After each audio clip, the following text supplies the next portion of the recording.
নবী করিম সাল্লাল্লাহু আলাইহি ওয়াসাল্লাম ডাক দিয়ে বলে, উম্মতিরা গো,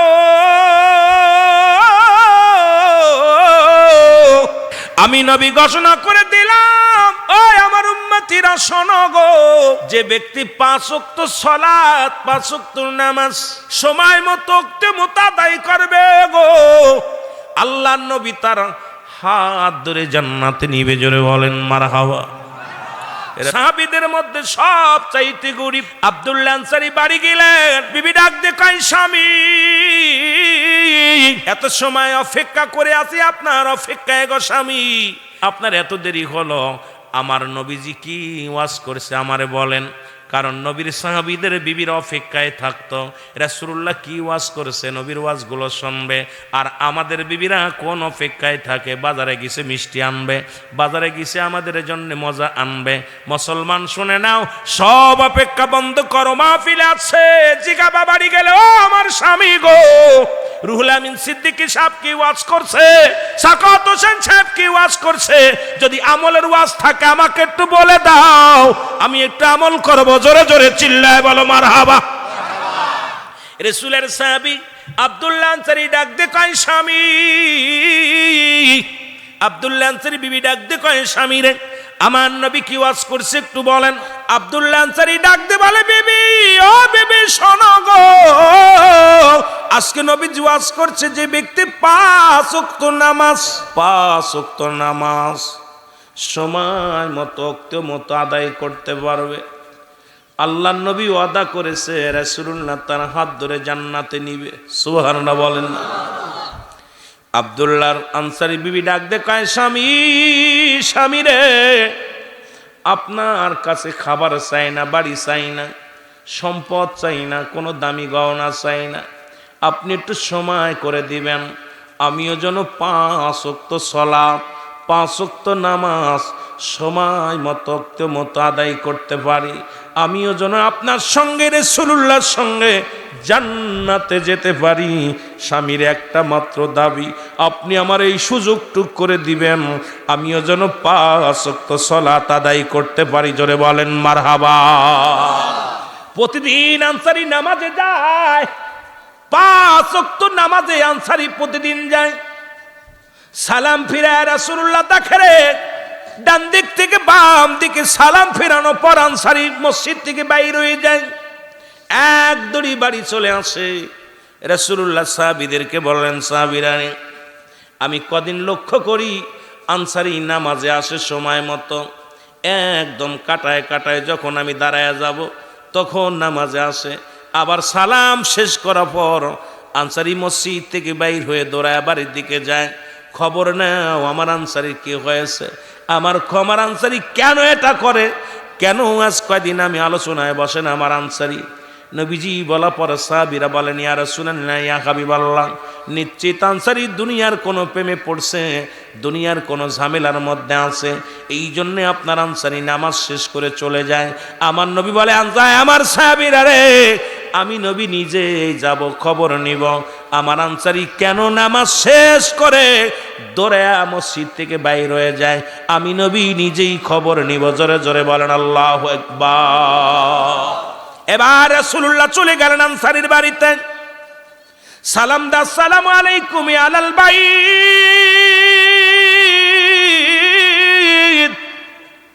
একবার নয়, দুবার নয়, 3 বার নবী সালাম দিলেন, একবার উত্তর আসলেন না, একবার উত্তর পাইলেন না। নবীজি মনের ভিতরে একটু কষ্ট পাইলেন, কষ্ট পাইয়া মনের ভিতরে কষ্ট পাইয়া চলে আসলেন। পিছন থেকে আনসারী সালামের উত্তর দেওয়া, আলাইকুম আসসালাম ইয়া রাসূলুল্লাহ, ওয়ালাইকুম আসসালাম ইয়া হাবিবাল্লাহ, ওয়ালাইকুম আসসালাম ইয়া রাহমাতাল লিল আলামিন। 3 বার সালামের উত্তর দিলেন। আমার নবী বলেন, আনসারী, তুমি 3 বার সালামের জবাব দিলা, তার মানে আর বুঝতে বাকি নাই তুমি 3 বারই সালাম শুনেছিলে, কিন্তু 3 বারের একবার উত্তর দাও নাই। আনসারী বলে, ইয়া রাসূলুল্লাহ, ইয়া হাবিবাল্লাহ, আল্লাহর কসম করে বলি আপনার সালাম আমি শুনেছিলাম কিন্তু উত্তর দিতে পারি নাই, কেন দিই নাই এটার আমি উত্তর এখন দিতে পারবো না। যদি দয়া করে আপনি আমার বাড়িতে যাইতেন তাহলে বলতে পারতাম আমি কেন সালামের জবাব দিই নাই। আল্লাহ নবী রওনা হয়ে গেলেন, বলে আনসারী চলো। বাড়িতে গেলেন, বাড়িতে যা আনসারী যখন দরজাটা খুলে দিলেন, খুলে দেওয়ার সঙ্গে সঙ্গে রাসূলুল্লাহ দেখতে পাইল গো আল্লাহ নবী রাহমাতুল লিল আলামিন দেখতে পাইলেন ঘরের ভিতরে বিশাল একটা গর্ত খোঁড়া। নবীজি বলেন আনসারী রে, ঘরের ভিতরে এত বড় গর্ত কেন খোঁড়া?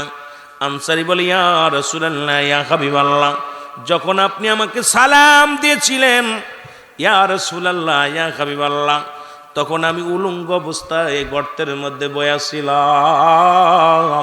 নবী বলে আনসারী রে, তুমি কি শোনাইতে চাও? বলি ইয়া রাসূলুল্লাহ ইয়া হাবিবাল্লাহ, আমাদের স্বামী স্ত্রী মিলে মাত্র একখানা কাপড়। নবী গো, যখন আজান পড়ে যায় মসজিদে, তখন ওই আমার বিবি উলঙ্গ গর্তের মধ্যে বয়া থাকে, আমি কাপড়টা পরিধান করে নামাজে চলে যাই। আবার যখন নামাজ শেষ করে বাড়িতে দৌড়ে আসি, আমি গর্তের মধ্যে ঢুকে যাই, আমি কাপড়খানা খুলে দিয়া নবী গো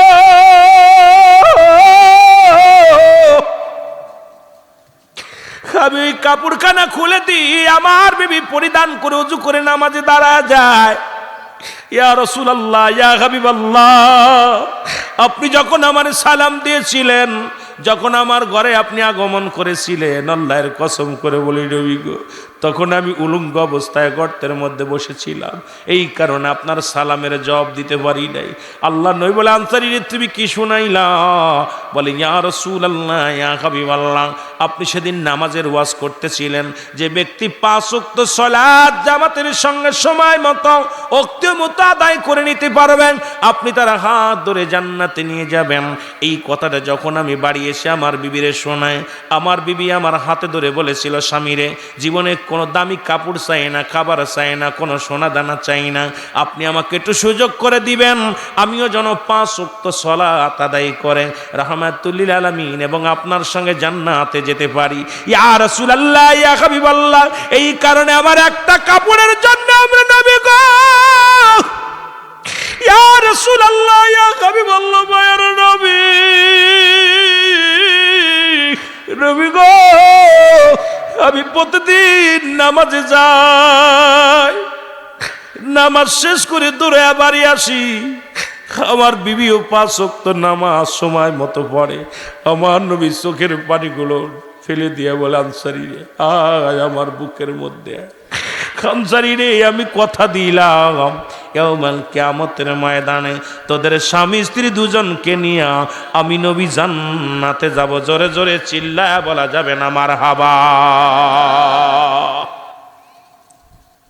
এ আমার ভাইয়েরা, আমার বন্ধুরা, আমার এই চট্টগ্রাম মহেশখালীর জমিনে এমন কোনো গরিব নাই যার এক টুকরা কাপড় আছে, তারপরে নামাজের কেন এত আলাস, মসজিদে আজান দিলে মুসল্লি হয় না, বড় কষ্ট লাগে রে মুসলমান। আজকে মসজিদ কত সুন্দর চাকচিক্কা মসজিদ হলো, মসজিদে এসি লাগাইলা, মসজিদে টাইলস পড়লা, মসজিদে ফ্যানের ব্যবস্থা আছে, এত সুন্দর মসজিদ খানা থাকা পরও মুসলমান আজকে নামাজে যায় না। আমার বাবারা বড় কষ্ট হয়। আরে এমন কোন গরিব আছে কি আপনাদের এই থানার মধ্যে? এমন কোন গরিব আছে যার এক টুকরা কাপড় আছে, যে পাগল, যে সবচেয়ে ফকির ভিক্ষা করে খায়, তারও 3-4টা কাপড়? তাহলে নামাজের যদি হিসাব সে আমার আল্লাহ রব্বুল আলামিন এই নামাজের হিসাব দিয়ে আমাদের দ্বারাই সম্ভব হবে না। জোরে বলেন ঠিক কি না? মানুষের 3টা বিপদ, নাম্বার 1 হলো মানুষের মরণ। আমাকে আমার ভাইয়েরা, আমার মাহফিল কমিটি বলছে, হুজুর একটু মরণ আসর, কবর আসর দিক ওয়াজ করবেন। যদিও আমি সময় মুসলমান এখন ওদিকে যাইতে পারি নাই। 3টা বিপদ মানুষের। নাম্বার ওয়ান হলো মানুষের মরণ, নাম্বার 2 হলো কবর, নাম্বার 3 হলো কিয়ামতের ময়দান। এ দুনিয়ার মুসলমান শুনে নাও, 1 নাম্বার বিপদ হলো মানুষের মরণ। স্রষ্টার মৃত্যু নাই, সৃষ্টির মৃত্যু আছে। পৃথিবীর মধ্যে যত মাখলুকাত দুনিয়ার মধ্যে আগমন করেছেন, সবারই মৃত্যুর পেয়ালা পান করা লাগবে রে যুবক। ও আমার বাবারা আমার, এই পৃথিবীর মধ্যে আসার একটা সিরিয়াল আছে যার কোনো সিরিয়াল নাই। বাবার কাঁধে সন্তানের লাশ, সন্তানের কাঁধে বাবার লাশ।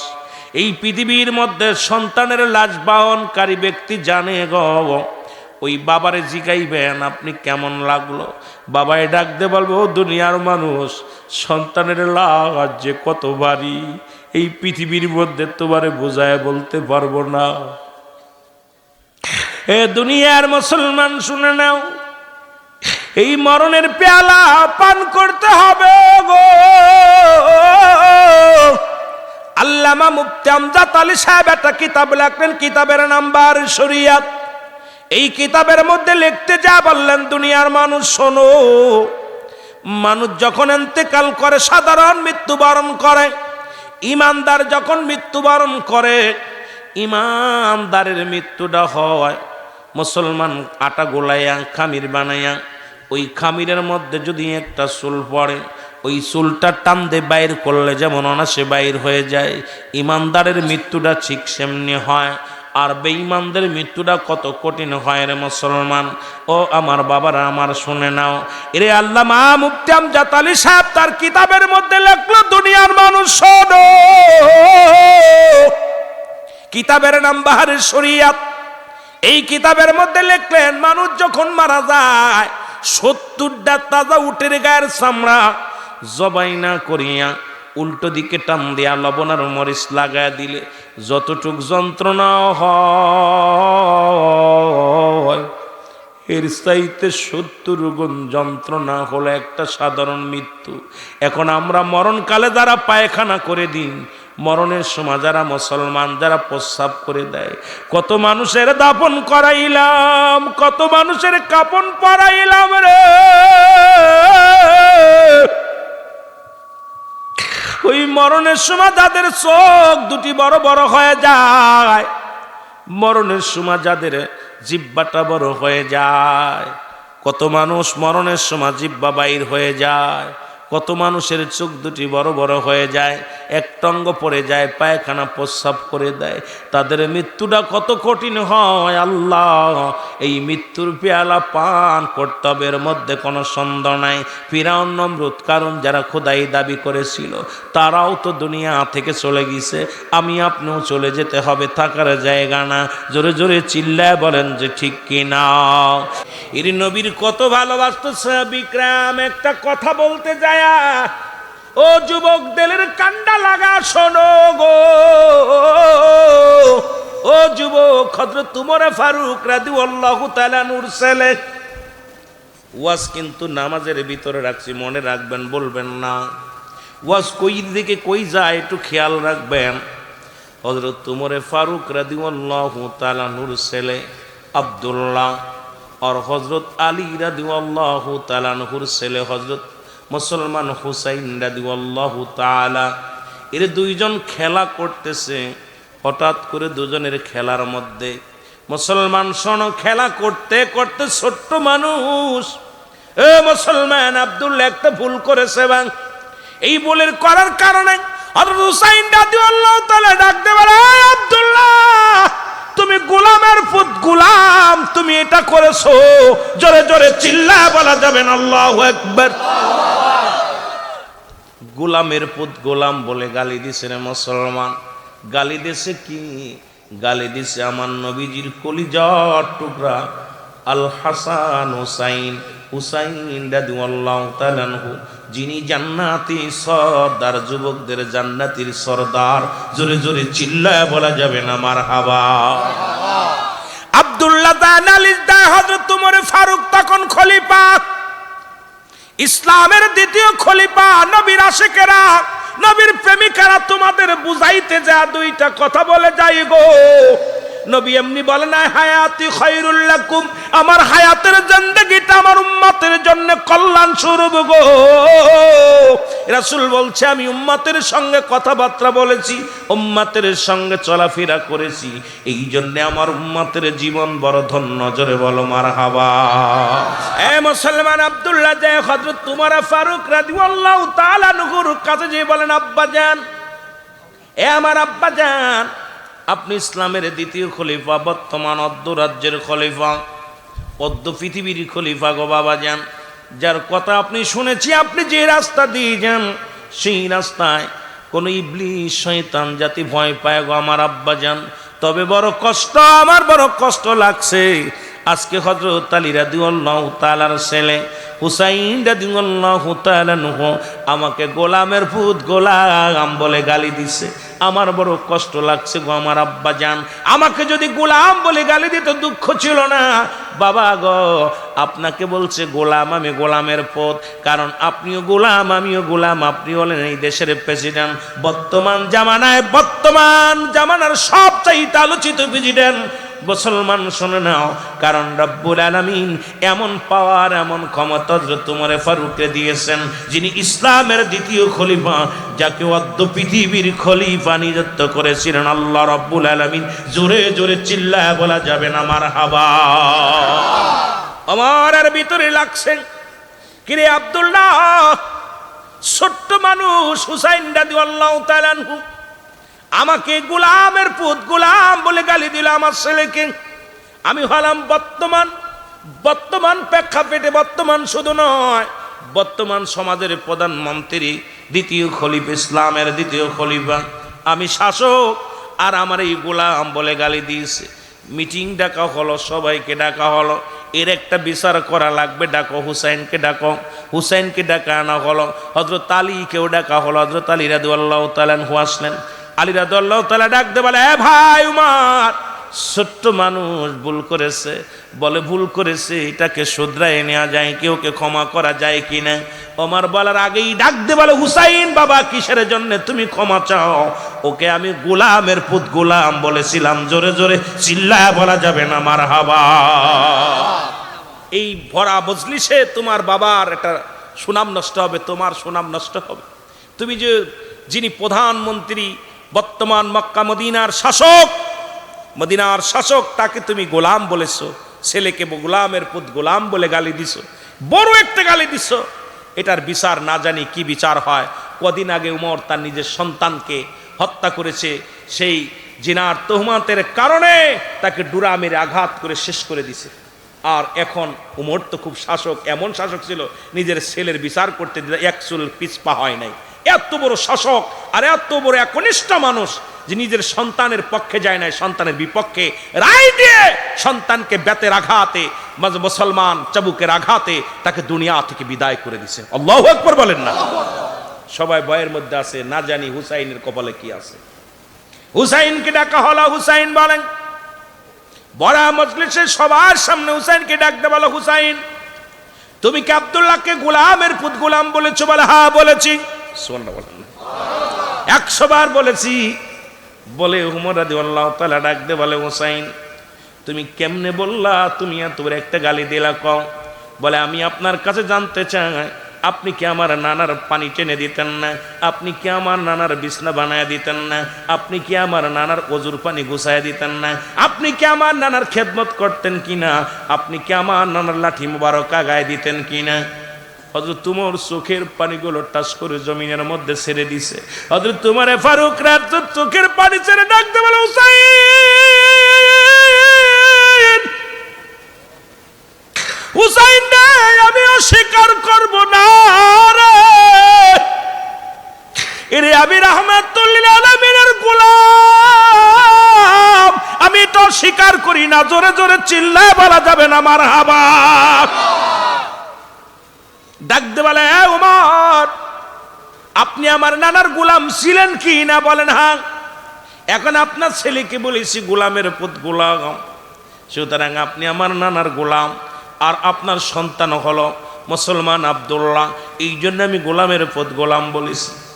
হযরত তোমার চোখের পানিগুলো টাচ করে জমিনের মধ্যে ছেড়ে দিয়ে ডাক দে বলি, রে ও ভাই আলী, এদিকে আসো, এই নাও এক টুকরা কাগজ নাও, এই কাগজের মধ্যে সবার সামনে হুসাইনকে লিখে দিতে বলো, সে আমারে গোলামের পুত গোলাম বলেছে, আমার এই নবীর গোলাম বলেছে, এটা লিখে দিতে বলো।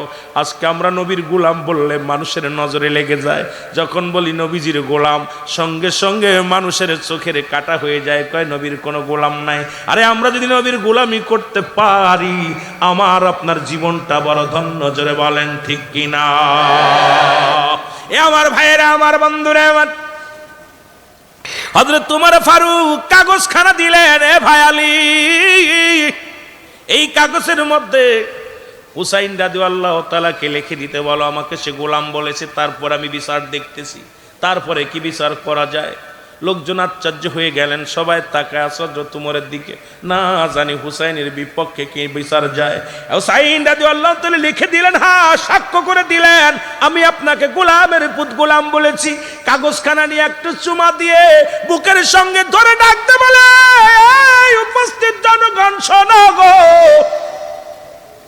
আমি যেদিন মারা যাব, আমি দুনিয়া থেকে বিদায় হয়ে যাব, দুনিয়ার মধ্যে বেশি দিন থাকবো না, আমার ডাক এসে যাবে যে কোনো মুহূর্তে। আমি যেদিন মারা যাব, ওই কাপড়ের মধ্যে যখন মোরাইবার হুসাইনের স্বাক্ষর করা এই চিঠিখানা, হুসাইনের স্বাক্ষর করা এই কাগজখানা আমার বুকের মধ্যে দিয়া দিবা। যখন ফেরেশতা সে আমার যখন কাপড় খুলবে, মুখ খুলিয়া যেন আমি যে গোলাম ছিলাম, নবীর গোলাম, এটা যেন দেখতে পারে, আমি কবরের ভিতরে যেন নবীর গোলাম হয়ে উঠতে পারি। জোরে জোরে চিল্লায় বলেন মারহাবা। নবীজির গোলামেদের কোন চিন্তা নাই,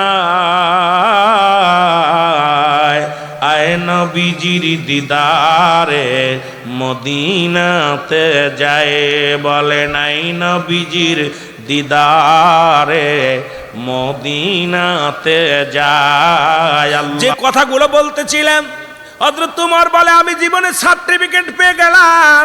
হযরত উমর ফারুক বলে আমি সার্টিফিকেট পেয়ে গেলাম। আরে আহলে সুন্নাত ওয়াল জামাতের ভাইরা, দিলের কান্ডা লাগা শোনো, হযরত উমর কত ভালোবাসতো। ঠিক একই রকম যখন রাসূল পাক সাল্লাল্লাহু আলাইহি সাল্লাম দুনিয়া থেকে বিদায় হয়ে গেল, নবীজি যখন বিদায় হয়ে গেল, হযরত আবু বকর সিদ্দিক রাদিয়াল্লাহু তাআলা আনহু খেলাফত পাইলেন, যার নামে আজকে এই সংগঠন। যখন চেয়ারের মধ্যে বসলেন, সব আবু বকরকে মেনে নিলেন, সব আবু বকরের নেত্রী মেনে নিলেন।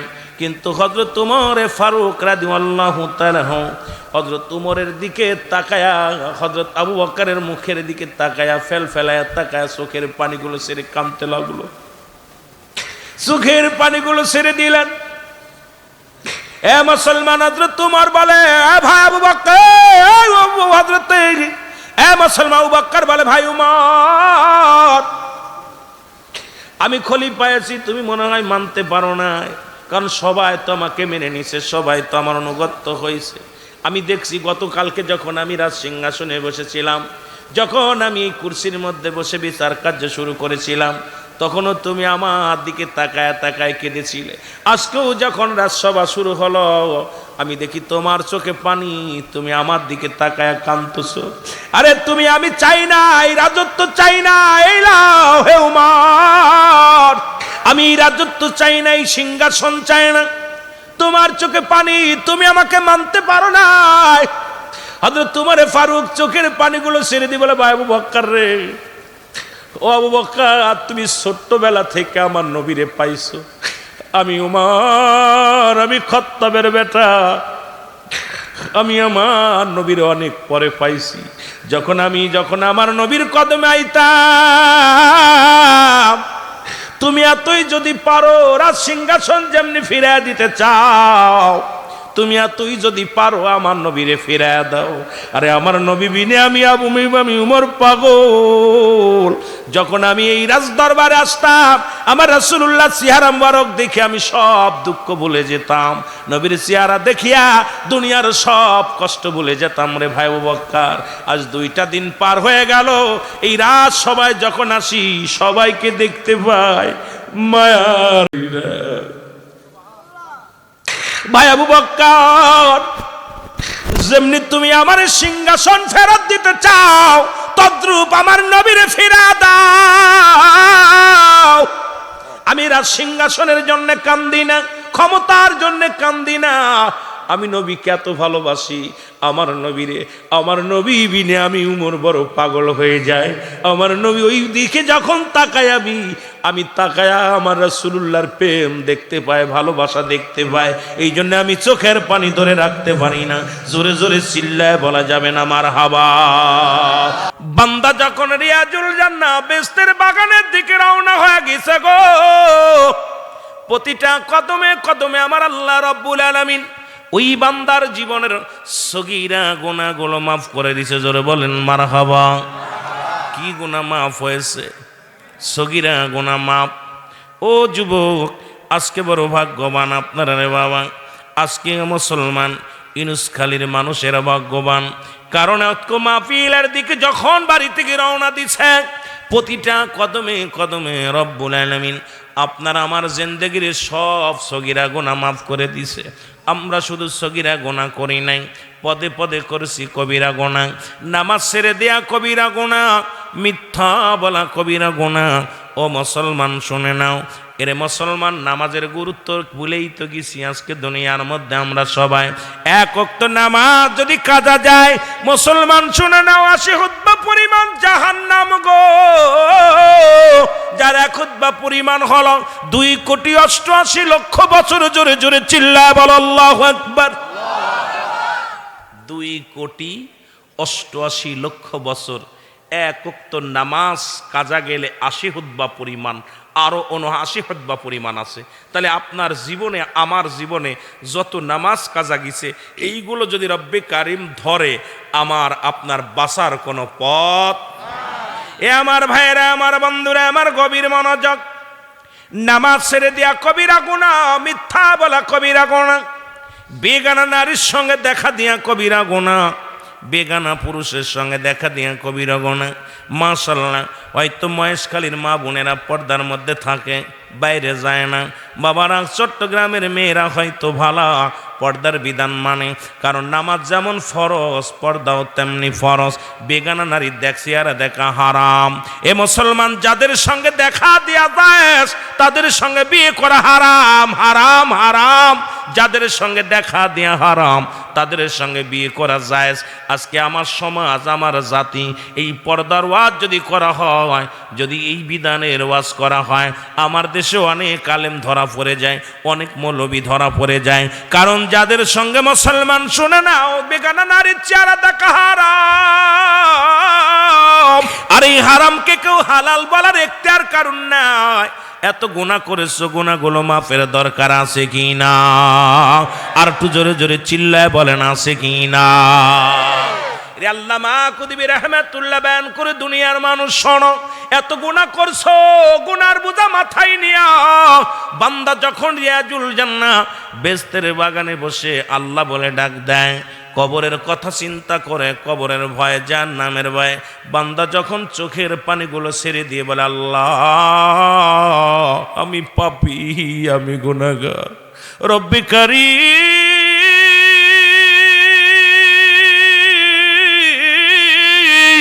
আমার জীবনের শেষ মাহফিল, আমার জীবনের শেষ রাত্রে আল্লাহ, এই চিন্তা দ্বারা মাথায় করে বান্দা কবরের ভয়ে, জাহান্নামের ভয়ে, বান্দা যখন খাস তওবা করে আল্লাহ বলে ডাক দেয়, রব্বুল আলামিন বান্দার জীবনের সমস্ত গুনাহগুলো তো মাফ করে দেয়। জোরে বলেন মারহাবা। কারণ পৃথিবীর মধ্যে আসার একটা সিরিয়াল আছে, যার কোনো সিরিয়াল নাই। দেখা যায় বাবা জিন্দা, সন্তান দুনিয়ার মধ্যে নাই নাই। যেহেতু মানুষের মৃত্যু হয় 2টা টাইমে গো, একটা হলো রাতের বেলা, একটা হলো দিনের বেলা। দিন শুরু করেছিলাম, মৃত্যুবরণ করি নাই। রাত্র শুরু করেছি, এখন পর্যন্ত মৃত্যুবরণ করি নাই। রাত শেষ করতে পারবো, কোনো গ্যারান্টি দিতে পারবো না। যেহেতু কিয়ামত পর্যন্ত আর কোনো নবী আসবে না, কিয়ামত পর্যন্ত নবীদের দরজা বন্ধ। এখন বলতেছিলাম, জান্নাতের বাগানে আসার কারণে সগীরা গুনাহ মাফ। ও যুবক, এখন তো শুধু সগীরা গুনাহ করি নাই, কবিরা গুনাহ করলাম। এই কবিরা গুনাহগুলো জান্নাতের বাগানে বসে তওবা করার কারণে আমার আল্লাহ মাফ করে দিয়েছে। জোরে বলেন সুবহানাল্লাহ। এখন আপনি আমি মাসুমের মাসুম হয়ে গেলাম। মাহফিলে বসেছি গুনাহ মাফের জন্য, মাহফিলে এসেছি চোখের পানি ফেলার জন্য। কোন মুমিন কোন আল্লাহওয়ালা দুনিয়া করার জন্য আসেন নাই, এসেছে রব্বে করিমের গোলামি করার জন্যে। ও আমার যুবক বন্ধুরা, আমার শুনে নাও, যেহেতু আমরা এই গুনাহ মাপের একটা সুযোগ পাইলাম, আজ থেকে প্রতিজ্ঞা করবো আর গুনাহ করব না, গুনার কাছে যাব না, অন্যায় করব না, জুলুম করব না, ব্যভিচার করব না, মদ গাঁজা খাব না, দুনিয়ার মধ্যে অন্যায় পথে চলব না, দুনিয়ার মধ্যে বিশৃঙ্খলা কোনো কাজ করব না, ইমানি দায়িত্ব নিয়ে রব্বে করিমের গোলামি করে কাটায়া দিব। জোরে বলেন মারহাবা। এ আমার ভাইয়েরা, আমার বন্ধুরা, আমার দুইটা লাভ হলো। প্রথমে আপনাদেরকে তওবা করাইলাম, সুযোগ একটা হয়ে গেল, জীবনে যদি কবুল হয়ে যায় আপনারা আমার জীবন ভাগ্যবান, আমরা ধন্য। এরপরে বলতেছিলাম দুইটা টাইমে মানুষের মরণ হয়, একটা হলো রাতের বেলা, একটা হলো দিনের বেলা। রব্বুল আলামিন দিন শুরু করেছে নামাজ দিয়া, রাতও শুরু করেছে নামাজ দিয়া। এখন আপনি নামাজ কেমনে ফাঁকি দিবেন? ও মুসলমান শুনে নাও, এর দিনের শুরু হলো ফজর।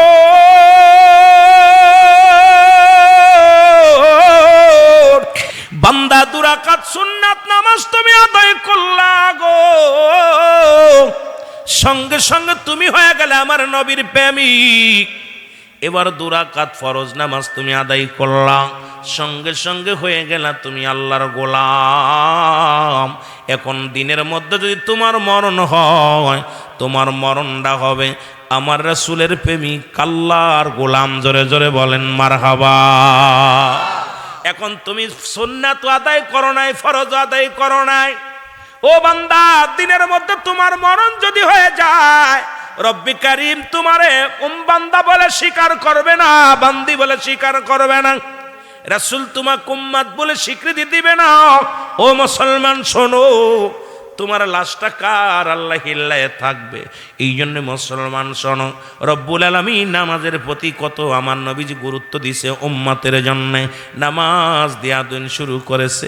আমি আপনি দিনের বেলা মৃত্যুবরণ করি নাই, রাতের বেলা মৃত্যু হয়ে যাবে। রাতের শুরু হলো মাগরিবের। মুসলমান, মাগরিবের 3 রাকাত ফরজ নামাজ তুমি আদায় করলা, সঙ্গে সঙ্গে তুমি হয়ে গেল আমার আল্লাহর গোলাম। এবার 2 রাকাত সুন্নাত নামাজ তুমি আদায় করলা, সঙ্গে সঙ্গে তুমি হয়ে গেলে আমার রাসূলের প্রেমিক। এখন রাতের মধ্যে তো মরণ হতেই পারে, কত মানুষ ঘুমায় গেছে আর ওঠে না, খানা খাইতে যে মরণ হয়, সিজদার মধ্যে মরণ হয়, ঘুমের মধ্যে মরণ হয়, রাস্তা দিয়ে চলতে যে মরণ হয়, কোন হালাতে মরণ হবে জানি না। এখন রাতের মধ্যে যদি মরণ হয়ে যায়, তুমি হবা আমার আল্লাহর গোলাম, রাসূলের প্রেমিক। জোরে জোরে বলেন মারহাবা। আর একটু জোরে জোরে চিল্লায় বলেন আল্লাহু আকবার। আমার রাসূল কি ধন এই জগতে বান্ধব আমরা চিনলাম না, আমার রাসূল কি ধন এই জগতে বান্ধব আমরা চিনলাম না। মহব্বতে বলেন আমার রাসূল কি ধন এই জগতে বান্ধব আমরা চিনলাম।